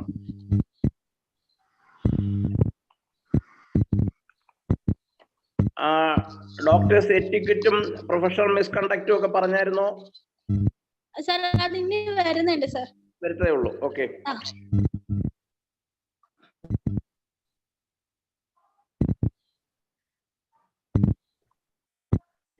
അപ്പൊ നാളെ ഇതേ സമയം ഇതിന്റെ അടുത്ത class forensic medicine second part doctor തന്നെ കൈകാര്യം ചെയ്യും. ഇന്ന് എന്തെങ്കിലും ആഡ് ചെയ്യാനുണ്ടെങ്കിൽ നിങ്ങൾക്ക് പറയാം, അല്ലെങ്കിൽ നമുക്ക് ഇന്ന് അവസാനിപ്പിക്കാം. നാളെയും 2:30, 3:30 അല്ലെ 2:30, 4 എന്തെങ്കിലും ആഡ് ചെയ്യാനുണ്ടോ?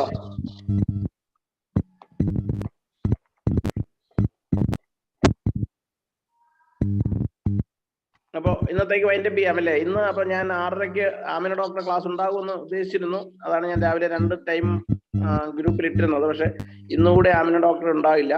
നമുക്ക് നാളെ മുതൽ ആമിന ഡോക്ടറുടെ ക്ലാസ്സിലേക്ക് പോവാം. മറ്റു ക്ലാസ്സുകളൊക്കെ റെഡിയായി വരുന്നുണ്ട്. പിന്നെ ഫാർമസിയും ഗൈനക്കോളജി അതുപോലുള്ള സബ്ജക്റ്റുകളും ഒക്കെ ക്ലാസ്സുകൾ റെഡിയായി വരുന്നുണ്ട്. ഞാനത് ടൈമൊക്കെ അറിയിക്കാം. അപ്പൊ എല്ലാവരും നമുക്ക് ഇന്നത്തെ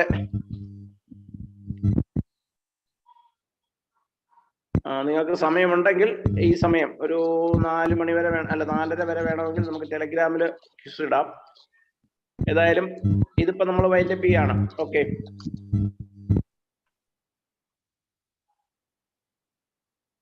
PPT ഷെയർ ചെയ്യും. PPT ഷെയർ ചെയ്യുമോ എന്ന് ചോദിച്ചിട്ടുണ്ട്. അത് തീർച്ചയായിട്ടും ഷെയർ ചെയ്യും. വേറെ മെസ്സേജസ് എന്തെങ്കിലും?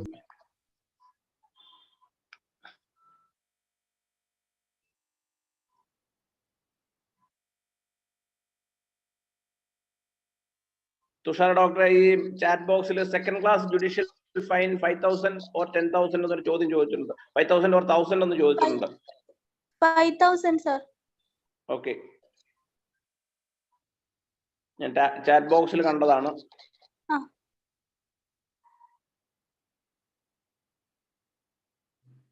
കൊറോണസ് ഇൻക്വസ്റ്റ് ഇപ്പൊ വലിയ പ്രാധാന്യമുള്ളതല്ല. മെട്രോപൊളിറ്റൻ സിറ്റികൾ ഹൈദരാബാദ്, ബോംബെയിലൊക്കെ ആയിരുന്നു ഉണ്ടായിരുന്നത്. ഇപ്പൊ ഈ കൊറോണർ എന്ന് പറയുന്ന പോസ്റ്റ് ഇപ്പം സ്വാഭാവികമായിട്ട് ഇല്ലാതായിരിക്കും. കാര്യം കൊറോണർക്ക് വലിയ അധികാരങ്ങളൊന്നുമില്ല. ഇൻക്വസ്റ്റ് നടത്താനുള്ള ഒരു അധികാരം മാത്രമേ ഉണ്ടായിരുന്നുള്ളൂ. ഇപ്പൊ അത് പൊതുവെ അങ്ങനെ ചോദിക്കാറുമില്ല. അതുകൊണ്ട് കൊറോണസ് ഇൻക്വസ്റ്റ് ചോദിക്കാറില്ല. ഇനി കേരളത്തെ സംബന്ധിച്ച് അത് ബാധകമല്ല. മെട്രോപൊളിറ്റൻ സിറ്റീസിലാണ് അത് ബാധകമാണ്. കേരളത്തിൽ അങ്ങനെയുള്ള സിറ്റീസ് ഇല്ല. ബോംബെ, ഹൈദരാബാദിലൊക്കെയാണ് കൊറോണസ് ഇൻക്വസ്റ്റ് ഉണ്ടായിരുന്നത്. ഇപ്പോൾ അതിന് വലിയ പ്രാധാന്യമില്ല. അപ്പം പോലീസ് ഇൻക്വസ്റ്റും മജിസ്ട്രേറ്റ് ഇൻക്വസ്റ്റുമാണ് നമുക്കിപ്പോൾ ഉള്ളത്.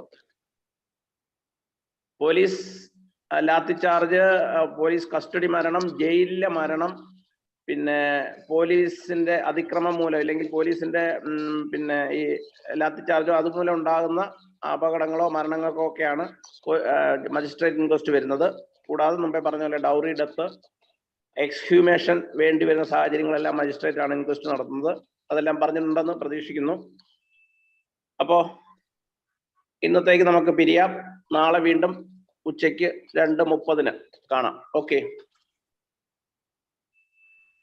Thank you all. അവരെ ഡോക്ടറെ വൈൻഡപ്പ് ചെയ്യണം.